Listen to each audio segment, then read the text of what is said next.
ಎಲ್ಲರಿಗೂ ನಮಸ್ಕಾರ. ನಾನು ನಿಮ್ಮ ನರೇಂದ್ರ ಎಸ್ ಗಂಗೊಳ್ಳಿ ಮಾತಾಡ್ತಾ ಇದ್ದೀನಿ. ಸಂಸ್ಕೃತ ನಮ್ಮ ಭಾರತೀಯ ಸಂಸ್ಕೃತಿಯ ಅದ್ಭುತವಾದ ಒಂದು ಭಾಷೆ ಮತ್ತು ಅದು ಪರಂಪರೆಯ ಭಾಷೆ, ಸಂಸ್ಕೃತಿಯ ಭಾಷೆ, ನಮ್ಮ ನೆಲದ ಭಾಷೆ.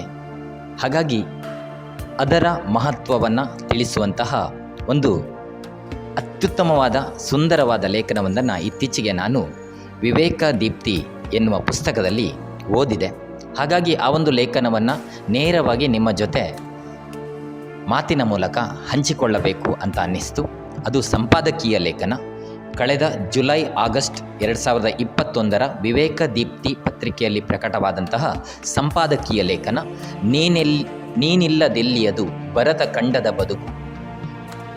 ಸ್ವಾಮಿ ವೀರೇಶಾನಂದ ಸರಸ್ವತಿ, ಅಧ್ಯಕ್ಷರು, ರಾಮಕೃಷ್ಣ ವಿವೇಕಾನಂದ ಆಶ್ರಮ, ತುಮಕೂರು, ಇವರು ಬರೆದಂತಹ ಲೇಖನ ನೀನಿಲ್ಲದೆಲ್ಲಿಯದು ಭರತ ಖಂಡದ ಬದುಕು.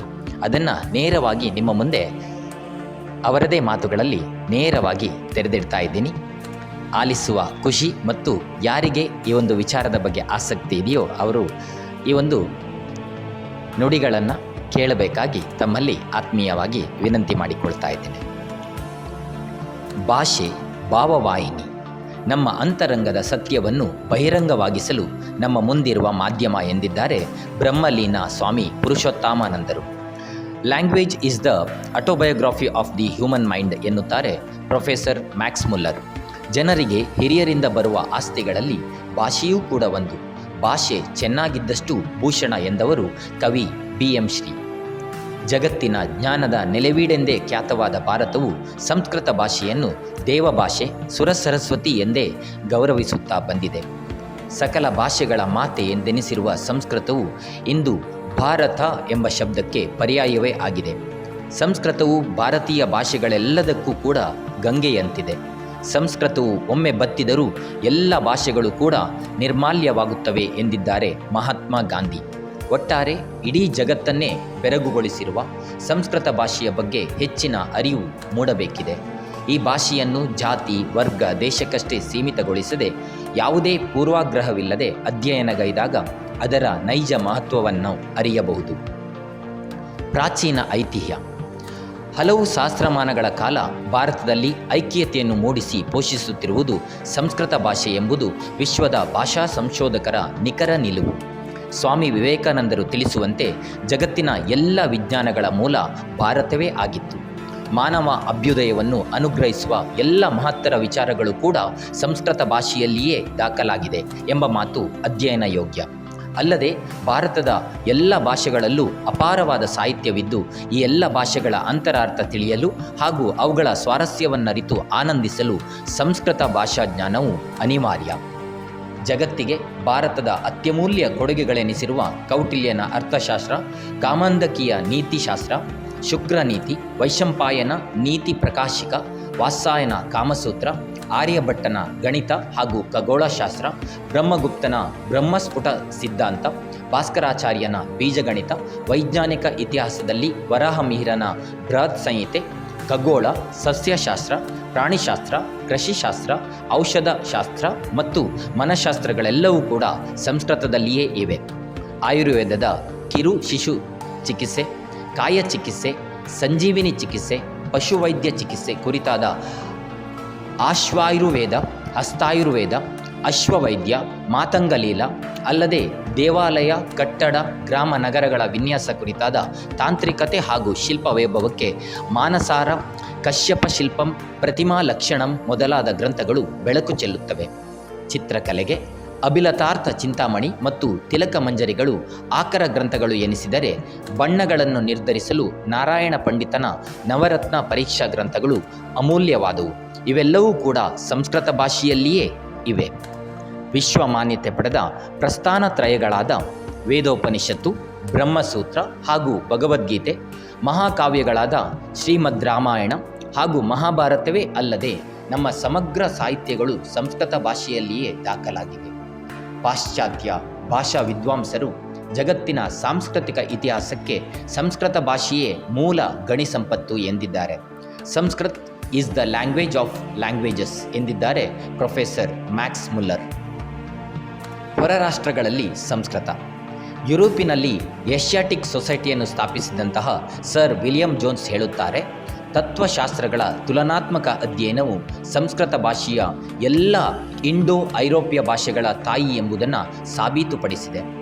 ಇಂಡೋ ಯುರೋಪಿಯನ್ ಭಾಷೆಗಳ ತಳಹದಿಯಾದ ಸಮಸ್ತ ಪದಗಳು ಸಂಸ್ಕೃತ ಭಾಷೆಯಿಂದಲೇ ಹೊರಹೊಮ್ಮಿವೆ ಮತ್ತು ಸಂಸ್ಕೃತ ಭಾಷೆಯಲ್ಲಿಯೇ ತನ್ನ ಬೇರುಗಳನ್ನು ಹೊಂದಿವೆ. ಎಷ್ಟೇ ಪ್ರಾಚೀನವಾದರೂ ಸಂಸ್ಕೃತ ಭಾಷೆಗೆ ಅತ್ಯದ್ಭುತವಾದ ಸ್ವರೂಪವಿದೆ.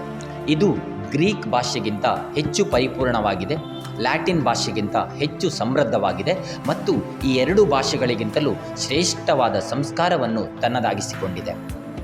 ಇಂಗ್ಲೆಂಡ್, ಫ್ರಾನ್ಸ್ ಮತ್ತು ಜರ್ಮನಿಯ H.T. Colebrooke, H.H. Wilson, Eugene Burnouf, Franz Bopp, Hermann Brockhaus, Friedrich ವ್ಯಾರ್ನಾಥ್, ಹರ್ಮನ್ ಗಂಡರ್ಟ್ ಮೊದಲಾದ ವಿದ್ವಾಂಸರು ಜಗತ್ತಿನ ಸಾಂಸ್ಕೃತಿಕ ಇತಿಹಾಸಕ್ಕೆ ಸಂಸ್ಕೃತ ಭಾಷೆಯೇ ಮೂಲ ಸ್ರೋತ ಎಂದಿದ್ದಾರೆ. ಜರ್ಮನಿಯ ಅಣುವಿಜ್ಞಾನಿ ಡಾಕ್ಟರ್ ಓಪನ್ ಹೀಮರ್ ಸಂಸ್ಕೃತವನ್ನು ಅಮೂಲಾಗ್ರವಾಗಿ ಅಧ್ಯಯನವನ್ನು ಮಾಡಿದ್ದರು.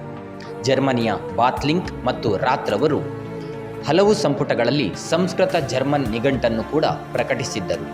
ಐರೋಪ್ಯರಾದ ಬರ್ನಾಫ್, ಪೆನಾಟ್, ಬಾಸೆನ್, ಕೋಲ್ಬ್ರೂಕ್ ಮೊದಲಾದವರು ಸಂಸ್ಕೃತ ಭಾಷೆ, ಭಾರತೀಯ ತತ್ವಶಾಸ್ತ್ರ ಮತ್ತು ಋಗ್ವೇದದ ಕುರಿತಾಗಿ ಯುರೋಪಿನ ಜನರಲ್ಲಿ ಅರಿವನ್ನು ಮೂಡಿಸಿದ್ದರು. ಆಂಗ್ಲ ಮಹಾಕವಿ T.S. ಎಲಿಯಟ್ 40ನೇ ವಯಸ್ಸಿನಲ್ಲಿ ಸಂಸ್ಕೃತ ಭಾಷೆಯನ್ನು ಕಲಿತು ಮಾನವ ಭಾವನೆಗಳ ಸರ್ವೋತ್ಕೃಷ್ಟ ಅಭಿವ್ಯಕ್ತಿಗೆ ಸಂಸ್ಕೃತ ಭಾಷೆಯೇ ಅದ್ವಿತೀಯ ಆಯ್ಕೆ ಎಂದಿದ್ದಾರೆ. ಅಮೆರಿಕದಲ್ಲಿ ಪ್ರಪ್ರಥಮ ಬಾರಿಗೆ ವೇದಾಂತವನ್ನು ಜಾರಿಗೆ ತಂದ ಖ್ಯಾತ ಕವಿ ಎಮರ್ಸನ್ ತನ್ನನ್ನು ಅಮೇರಿಕನ್ ವೇದಾಂಟಿಸ್ಟ್ ಎಂದೇ ಘೋಷಿಸಿಕೊಂಡ. 1883ರಲ್ಲಿ ಇಂಗ್ಲೆಂಡಿನ ಆಕ್ಸ್ಫರ್ಡ್ನಲ್ಲಿ ಇಂಡಿಯನ್ ಇನ್ಸ್ಟಿಟ್ಯೂಟ್ ಇನ್ ಇಂಗ್ಲೆಂಡ್ ಎಂಬ ಭಾರತೀಯ ಸಂಸ್ಥೆಯ ಉದ್ಘಾಟನಾ ಫಲಕದಲ್ಲಿ ಇಂಗ್ಲೆಂಡಿನ ರಾಜಕುಮಾರ ಪ್ರಿನ್ಸ್ ಆಫ್ ವೇಲ್ಸ್ ಹೀಗೆ ಕೆತ್ತಿಸ್ತಾನೆ: ಈಶಾನುಕಂಪಯ ನಿತ್ಯಂ ಆರ್ಯವಿದ್ಯಾ ಮಹೀಯತಾಂ ಆರ್ಯಾವರ್ತ ಆಂಗ್ಲ ಭೂಮ್ಯೋಶ್ಚ ಮಿತೋ ಮೈತ್ರಿ ವಿವರ್ಧತಾಂ. ಅಂದರೆ ದೈವಾನುಗ್ರಹದಿಂದ ಎಂದೆಂದಿಗೂ ಭಾರತೀಯ ವಿದ್ಯೆ ಗೌರವ ಪಡೆಯಲಿ, ಭಾರತ ಆಂಗ್ಲ ದೇಶಗಳ ನಡುವಿನ ಮೈತ್ರಿ ಇನ್ನಷ್ಟು ವೃದ್ಧಿಸಲಿ. ಗುಲಾಮ ರಾಷ್ಟ್ರದ ಭಾಷೆಯನ್ನು ಆಳುವ ಪ್ರಭು ಗೌರವಿಸಿದ ಪರಿ ನಮ್ಮ ದೇಶದ ಗೆದ್ದಲು ಹಿಡಿದ ರೋಗಗ್ರಸ್ತ ಮೆದುಳುಗಳಿಗೆ ಅರ್ಥವಾದೀತೆ? ವಿಖ್ಯಾತರು ಕಂಡಂತೆ. ವಿಶ್ವವಿಖ್ಯಾತ ಇತಿಹಾಸಜ್ಞ ವಿಲ್ ಡ್ಯುರಾಂಟ್ ಹೇಳುತ್ತಾನೆ, ಭಾರತವು ನಮ್ಮ ಜನಾಂಗದ ಮಾತೃಭೂಮಿಯಾಗಿತ್ತು. ಸಂಸ್ಕೃತವು ಎಲ್ಲ ಐರೋಪ್ಯ ಭಾಷೆಗಳ ತಾಯಿ. ಭಾರತ ಮಾತೆಯು ನಮ್ಮ ತತ್ವ ಸಿದ್ಧಾಂತಗಳ ಜನನಿ. ಅವಳೇ ಅರಬ್ಬರ ಮೂಲಕ ಬಂದ ಗಣಿತಶಾಸ್ತ್ರದ ತಾಯಿ, ಬುದ್ಧನ ಮೂಲಕ ಬಂದ ಕ್ರೈಸ್ತ ಧರ್ಮದ ವಿಚಾರಗಳ ಮಾತೆ, ಗ್ರಾಮ ಸಮುದಾಯಗಳ ಸ್ಥಳೀಯ ಸರ್ಕಾರಗಳು ಮತ್ತು ಪ್ರಜಾಪ್ರಭುತ್ವದ ಜನನಿಯೂ ಕೂಡ ಹೌದು. ಒಟ್ಟಾರೆ ಭಾರತ ಮಾತೆಯು ಅನೇಕ ದೃಷ್ಟಿಗಳಲ್ಲಿ ನಮ್ಮೆಲ್ಲರ ತಾಯಿ ಆಗಿದ್ದಾಳೆ. ಈ ಅದ್ಭುತ ಮಾತು ಜಗತ್ತಿಗೆ ಭಾರತದ ಅದ್ವಿತೀಯ ಕೊಡುಗೆ ಏನೆಂಬುದನ್ನು ಮನವರಿಕೆ ಮಾಡಿಕೊಡುತ್ತದೆ. ಖ್ಯಾತ ಸಂಶೋಧಕ ಪ್ರೊಫೆಸರ್ ರಿಕ್ ಬ್ರಿಗ್ಸ್ ಹೇಳುತ್ತಾರೆ, ಗಣಕಯಂತ್ರಗಳಿಗೆ ಸಂಸ್ಕೃತವು ಅತ್ಯಂತ ಸೂಕ್ತ ಭಾಷೆಯಾಗಿದೆ. ಕಾರಣವೇನೆಂದರೆ ಸಂಸ್ಕೃತ ಭಾಷೆಯು ಅತ್ಯಂತ ವೈಜ್ಞಾನಿಕ ಭಾಷೆ, ಹೇರಳವಾದ ಪದ ಸಮುಚ್ಚಯವನ್ನು ಹೊಂದಿದೆ. ಭಾಷೆಯಲ್ಲಿ ಯಾವುದೇ ಅಸ್ಪಷ್ಟತೆ ಇಲ್ಲ, ಸ್ವತಂತ್ರವಾದ ಧ್ವನಿ ಇದೆ. ಒಟ್ಟಾರೆ ಎಲ್ಲ ವಿಚಾರಗಳ ದೃಷ್ಟಿಯಿಂದಲೂ ಕೂಡ ಸಂಸ್ಕೃತವು ಆಂಗ್ಲ ಭಾಷೆಗಿಂತಲೂ ಉತ್ತಮ. ಖ್ಯಾತ ಇತಿಹಾಸಜ್ಞ KM ಪಣಿಕ್ಕರ್ ಹೇಳುತ್ತಾರೆ, ಭಾರತದ ರಾಷ್ಟ್ರೀಯ ಭಾಷೆಗಳೆಲ್ಲ ಒಂದಾದ ಸಂಸ್ಕೃತವೇ ರಾಷ್ಟ್ರೀಯ ಐಕ್ಯತೆಗೆ ಕಾರಣ. ಭಾರತವು ತನ್ನ ಸಂಬಂಧವನ್ನು ಸಂಸ್ಕೃತ ಭಾಷೆಯಿಂದ ಪ್ರತ್ಯೇಕಿಸಿಕೊಂಡರೆ ಅದರ ಅವಸಾನ ನಿಶ್ಚಿತ. ವಿಜ್ಞಾನಿ ಡಾಕ್ಟರ್ ರಾಜಾರಾಮಣ್ಣ ಹೇಳುತ್ತಾರೆ, ಜಗತ್ತಿನ ಇತರೆಲ್ಲ ಭಾಷೆಗಳಿಗೆ ಹೋಲಿಸಿದರೆ ಸಂಸ್ಕೃತ ಭಾಷೆಗೆ ಇರುವ ವೈಜ್ಞಾನಿಕ ಗುಣಲಕ್ಷಣಗಳ ಅಧಿಕ್ಯವು ಪ್ರಶ್ನಾತೀತವಾಗಿದೆ. ಸಂಸ್ಕೃತ ಭಾಷೆಯ ವೈಶಿಷ್ಟ್ಯವೆಂದರೆ ಈ ಭಾಷೆಗೆ ತಾರ್ಕಿಕತೆಯ ಆಧಾರವಿದೆ, ವೈಜ್ಞಾನಿಕ ಚಿಂತನೆಗೆ ಬಲ ತುಂಬುವ ಲಕ್ಷಣವಿದೆ ಮತ್ತು ಆಧ್ಯಾತ್ಮಿಕ ದೃಷ್ಟಿಕೋನವು ಅಗಾಧವಾಗಿದೆ. ನೊಬೆಲ್ ಪುರಸ್ಕೃತ CV ರಾಮನ್ ಹೇಳ್ತಾರೆ, ನಮ್ಮ ಧಮನಿಗಳಲ್ಲಿ ಸಂಸ್ಕೃತವು ಹರಿಯುತ್ತಿದೆ. ಭಾರತದ ಐಕ್ಯತೆಗೆ ಸಂಸ್ಕೃತ ಭಾಷೆಯೇ ಅತ್ಯುತ್ಕೃಷ್ಟ ಕಾರಣವಾಗಿದೆ. ಫಿಲಿಡೆಲ್ಫಿಯಾ ವಿಶ್ವವಿದ್ಯಾಲಯದ ಗಣಿತಶಾಸ್ತ್ರ ಸಂಶೋಧಕ ಡಾಕ್ಟರ್ ಪೀಟರ್ ದಾಸ್ ಹೇಳುತ್ತಾರೆ, ಸಂಸ್ಕೃತ ಅಧ್ಯಯನದಿಂದ ಗಣಿತಶಾಸ್ತ್ರವನ್ನು ಶ್ರೇಷ್ಠ ಮಟ್ಟದಲ್ಲಿ ತಿಳಿಯಲು ಸಾಧ್ಯವಾಗಿದೆ. ಪ್ರಸ್ತುತ ಅವಶ್ಯಕತೆ. ಸ್ವಾತಂತ್ರ್ಯ ಪೂರ್ವದಲ್ಲೇ ಸ್ವಾಮಿ ವಿವೇಕಾನಂದರು ಭಾರತೀಯರನ್ನು ಎಚ್ಚರಿಸಿದ್ದು ಹೀಗೆ: ಸಂಸ್ಕೃತದ ನಿಖರ ಅಧ್ಯಯನದಿಂದ ನಮ್ಮ ಧರ್ಮಗ್ರಂಥಗಳಲ್ಲಿ ಅಡಕವಾದ ಅತ್ಯಮೂಲ್ಯ ವಿಚಾರಗಳನ್ನು ತಿಳಿದು ಆತ್ಮವಿಶ್ವಾಸ, ಸಮಾಜ ನಿಷ್ಠೆ ಮತ್ತು ರಾಷ್ಟ್ರಪ್ರಜ್ಞೆಯನ್ನು ಜಾಗೃತಗೊಳಿಸಿಕೊಳ್ಳಿ. ವಿದೇಶಿಯರು ಪೂರ್ವಗ್ರಹ ಪೀಡಿತ ಮತ್ತು ದುರುದ್ದೇಶದಿಂದಲೇ ಭಾರತೀಯರ ಇತಿಹಾಸದ ಚಿತ್ರಣವನ್ನು ಬಿಂಬಿಸುವಾಗ ಕೇವಲ ನಮ್ಮ ಅವನತಿಯನ್ನಷ್ಟೇ ವೈಭವೀಕರಿಸಿ ನಮ್ಮ ಮನಸ್ಸುಗಳನ್ನು ದುರ್ಬಲಗೊಳಿಸಿಬಿಟ್ಟರು. ನಮ್ಮ ದೇಶದ ಇತಿಹಾಸ ಬರೆಯಬೇಕಾದವರು ನಾವೇ. ಸಂಸ್ಕೃತ ಭಾಷೆಯಲ್ಲಿ ಮಾತ್ರ ಘನೀಭೂತವಾಗಿರುವ ಭಾರತದ ಲೌಕಿಕ ಮತ್ತು ಪಾರಮಾರ್ಥಿಕ ದಾಖಲೆಗಳ ಸಮರ್ಪಕ ಅಧ್ಯಯನವು ನಮ್ಮ ಜನ್ಮಭೂಮಿಯಲ್ಲಿ ಶೈಕ್ಷಣಿಕ ಪ್ರಗತಿ ಹಾಗೂ ರಾಷ್ಟ್ರಪ್ರಜ್ಞೆಯನ್ನು ಜಾಗೃತಿಗೊಳಿಸುತ್ತದೆ. ನಮ್ಮ ದೇಶದ ರಾಷ್ಟ್ರೀಯ ಗೌರವಕ್ಕೆ ಪಾತ್ರವಾದ ಜನಗಣಮನ ಮತ್ತು ವಂದೇ ಮಾತರಂ ಗೀತೆಗಳಲ್ಲಿ 90% ಶಬ್ದಗಳು ಸಂಸ್ಕೃತದ್ದು.